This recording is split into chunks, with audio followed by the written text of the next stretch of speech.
स्वागत है आप सभी का तौर राजपूत मोटिवेशन में। और यहाँ पर हम स्टॉक का एनालिसिस करते हैं और स्टॉक बड़ा क्यों है, सारी चीज़ें देखते हैं। तो सबसे पहले हम लोग इसके जो प्राइस एक्शन है उस पर देखते हैं। तो प्राइस एक्शन अगर आप देखोगे यहाँ से, अगर तो यहाँ से एक ब्रेकआउट होता हुआ आपको दिख रहा है, तो यहाँ से मार्केट सस्टेन कर चुका था। तो यहाँ से हम पहले ही 102 के आसपास ही इसको ले सकते थे। लेकिन अगर हम लोग ये सब चीज़ें नहीं देख पाते, उसके पीछे का कारण क्या है, क्योंकि हर एक स्टॉक का एनालिसिस करना बहुत मुश्किल होता है कि रोज़ रोज़ अगर हम सोचें कि 500 स्टॉक्स का एनालिसिस कर ले, पॉसिबल नहीं है। तो इसलिए कुछ ही स्टॉक्स होंगे जो आप अपने पोर्टफोलियो में या फिर अपने दिमाग में रखकर उनका एनालिसिस कर सकते हैं। तो यहाँ पर देखो, इसको एनालिसिस कैसे किया जा सकता था कि यहाँ से बड़ा कैंडल बना था, ये बड़ा रेड बना था, लेकिन यहाँ से देखो छोटा छोटा बन रहा था। 20 मूविंग एवरेज के पास में आकर बहुत छोटा छोटा कैंडल्स बन रहा था। और यहाँ पर तो लगा ही था कि मार्केट नीचे गिर जाएगा, लेकिन नहीं हुआ। इसके बाद जैसे ये पॉजिटिव कैंडल बना था, उसके बाद देखो आप यहाँ से अब एक अच्छा सा मोमेंटम इसमें देखने को मिला है। तो यही चीज़ें हमको एनालिसिस करनी पड़ती है कि पहले कौन सा कैंडल बना है, फिर उसके बाद कौन सा कैंडल बना है, फिर कौन सा कैंडल बना है। ये सारी चीज़ें धीरे धीरे देखनी पड़ती है कि कैंडल से क्या बोल रहे हैं। कैंडल से यहाँ पर बोल रहे थे कि अब यहाँ पर कुछ भी नहीं हो रहा है, यहाँ पर समझ ही नहीं आ रहा क्या करें, और यहाँ से जाके एक पॉजिटिव दिखा था। उसके बाद में यहाँ पर देखो एक अच्छा सा, हम चाहें तो यहाँ से 10% हम यहाँ से कमा सकते थे। लेकिन ये सब हमारा एनालिसिस के ऊपर डिपेंड करता है कि हम लोग एनालिसिस कैसे करते हैं। अब यहाँ पर देखना, आप यहाँ पर आप देखोगे तो यहाँ से तो ये 20 मूविंग एवरेज के ऊपर आ चुका है। यहाँ से आपको दिख रहा है रेड कैंडल बना है, ये सब छोटे छोटे कैंडल से बन रहे थे, कुछ भी समझ में नहीं आ रहा था। लेकिन अगर यहाँ से आप देखोगे तो एक हाई ब्रेक हुआ था, उसके बाद में यहाँ पर देखो आप सस्टेन करने के बाद एक अच्छा सा ब्रेकआउट भी इसने दिया था। तो हम जो चार्ट का एनालिसिस कर रहे हैं वो जेएम फाइनेंशियल का कर रहे हैं। तो आगे चल के अभी यहाँ पर हम लोग थोड़ा सा इसमें पॉजिटिव दिख रहा है, यानी कि आगे चल के बढ़ सकता है। तो इसलिए इस पर आपको थोड़ा सा फोकस रखना है। और पहले ना, अगर आप स्टॉक एनालिसिस करना चाहते हो तो सबसे पहले नहीं इस टाइप का कुछ देखो कि कहाँ पर कोई स्टॉक के 20 मूविंग एवरेज के ऊपर रेस्ट कर रहा है कि आकर ऐसे जाके इस पर रेस्ट कर रहा है, रेस्ट करके फिर वो इस तरह से जा सकता है, या फिर दूर हो चुका है तो धीरे धीरे वो साइड होके फिर यहाँ पर आएगा, फिर इस तरह से ब्लास्ट करेगा। तो ये सब चीज़ें आपको याद रखना है। चलिए दूसरे स्टॉक्स को जो आज एक अच्छा सा बढ़ने में अच्छा सा हेल्प हुआ, तो यहाँ पर एग्रीटेक की बात करते हैं।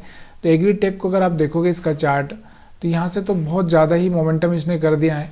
तो ऐसे रिस्की स्टॉक्स पर हम लोग थोड़ा सा फोकस कम ही करेंगे, या फिर आपको यहाँ पर कहीं पर इसको यहाँ पर मिडल में आए तब जाके आपको थोड़ा सा बाइंग पर इस पर ध्यान देना है। तो यहाँ पर एग्रीटेक का चार्ट है ये, और इसको अगर हम लोगों को थोड़ा सा ट्रैक करना चाहिए था तो पहले ही ट्रैक करना चाहिए था ये 2-3 कैंडल में, उसके बाद में ही हमको इस पर फोकस रखना था। चलिए छोड़ो, वो अभी हम लोग सीख रहे हैं, इस बात का आपको याद रखना चाहिए हर बार के हम सीख रहे हैं। हम यहाँ पर कोई अभी बाइंग सेलिंग का हम लोग ना तो कोई किसी चीज़ के लिए कर रहे हैं, हम लोग सीख रहे हैं। तो इसलिए थोड़ा सा सीखने पर फोकस करो। यहाँ पर आप देखो ये वाला स्टॉक है वैशाली, तो वैशाली वाला भी यहाँ से एक ब्रेकआउट देने की कोशिश कर रहा है। तो ब्रेकआउट देने की कोशिश कर रहा है तो इस पर आपको नज़र बना के रखना है, लेकिन यहाँ पर टॉप पर इसको बाइंग भी ही नहीं करना है। बाइंग तब करना जब ये यहाँ पर आपको कोई चांस दे, तब इतना बड़ा कैंडल ऑलरेडी बन चुका है, थोड़ा सा रिस्की हो जाता है। हाँ, यहाँ पास में आएगा तो आप थोड़ा सा अगर चाहें तो इसको टेस्ट करने के लिए देख सकते हैं। उसके बाद अगर हम बात करें तो ITI तो आपको पता ही है, बहुत दिनों से ITI चल ही रहा है। अगर हम बात करें इसके पिछले चार्ट की, तो यहाँ से आप देखो कहाँ पर 100 रुपये पे चलता था और आज 400 रुपये के आसपास पहुँच चुका है। तो ITI में भी अगर आप देखोगे तो एक ब्रेकआउट यहाँ से होता हुआ दिख रहा है आपको, और ये उसके बाद में वापस यहाँ से टेस्ट करने के लिए आ सकता है और फिर जा सकता है। तो इस पर थोड़ा सा ITI हुआ, फिर यहाँ पर जो जितने भी रेलवे वाले स्टॉक्स हैं अगर आपको पता होगा, तो यहाँ पर एक अच्छा सा मोमेंटम दिखाने की कोशिश कर रहे हैं। इसके बाद हम बात करें कैप्री ग्लोबल की अगर बात करें हम लोग, तो कैप्री ग्लोबल ये भी एक ब्रेकआउट दिया है, यहाँ से आपको दिख रहा होगा। तो यहाँ से, लेकिन ऐसे स्टॉक्स में जिसमें ज़्यादा वोलेटिलिटी रहती है उसमें खतरा भी उतना ही रहता है, तो इसलिए ऐसे स्टॉक्सों को आप छोड़ दीजिए। IRFC, तो इसके बारे में हमने कल भी बात करी थी और आज भी हम बात कर रहे हैं, क्योंकि मैंने आपको बताया था कि ये भी स्टॉक एक अच्छा चल रहा है और आने वाले टाइम में भी चलेगा। कारण क्या है कि थोड़ा सा रेलवे का आपको पता ही है कि रेलवे में कितना इन्वेस्टमेंट हो रहा है, कितनी रेलें आ रही हैं, तो ये आपको पता है। इसके बाद में अगर हम बात करें PNB हाउसिंग को अगर देखें, तो यहाँ से PNB हाउसिंग का अगर चार्ट आप देखोगे तो यहाँ से ये भी बहुत वोलेटाइल स्टॉक है। यहाँ पर आपको दिख रहा होगा कि यहाँ से एक यहाँ से एक बार यहाँ पर भी आया था 650, फिर ऊपर। तो ऐसे स्टॉक से दूर रहने में फ़ायदा है। अगर इसके वीकली चार्ट को अगर हम एनालिसिस करें तो क्या दिखाई दे रहा है यहाँ पर, वो भी देखना ज़रूरी है।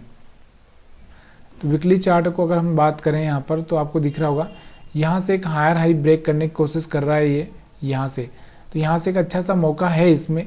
अगर वीकली के हिसाब से अगर आप चलें तो यहाँ से आपको यहाँ का स्टॉप लॉस रख के वीकली के हिसाब से आप इसमें सोच सकते हैं। लेकिन रिस्क है। देखिए मैंने आपको आज ही एक वीडियो डाला है, उस वीडियो को अगर आपने देखा होगा तो आपको कहाँ पर किसी भी स्टॉक में निवेश करना चाहिए मैंने आपको उसमें अच्छे से समझाया है। तो प्लीज़ यार वो वीडियो जाकर देख लीजिए, जीरो और हिल स्ट्रेटजी वाला।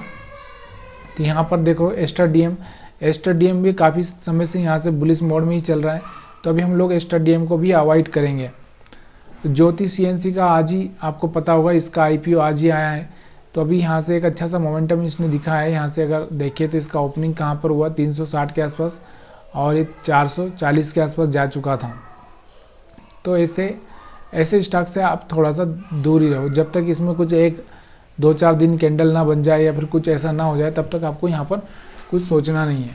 तो यहाँ से आपको समझ में आ चुका होगा अगर ये स्टॉक्स के बारे में। और कल के जो स्टॉक्स हमने यहाँ पर एनालिसिस किए थे, देखो अगर कल वाले स्टॉक्स की अगर हम बात करें तो कल वाले स्टॉक्स थे हमारे यहाँ पर, आपको मैंने बताया था, एक तो IRFC बताया था, उसका एनालिसिस हमने कर ही लिया है। उसके बाद में और भी हमने कुछ स्टॉक्स की बात की थी। अगर उन स्टॉक्स के बारे में आपने कल का वीडियो देखा हो तो उन स्टॉक्स के बारे में आप मेरे को कमेंट करके बता सकते हैं कि हम लोगों ने कौन कौन से स्टॉक्स देखे थे, उसमें से कोई सा बड़ा है कि आज। ये सारी जानकारी आप थोड़ा सा कमेंट में करेंगे तो हम लोग धीरे धीरे आगे चलते ही जाएंगे। तो आप सभी का वीडियो देखने के लिए बहुत बहुत धन्यवाद।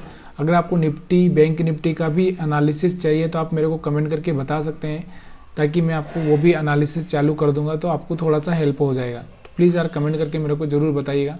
आप सभी का वीडियो देखने के लिए बहुत बहुत धन्यवाद।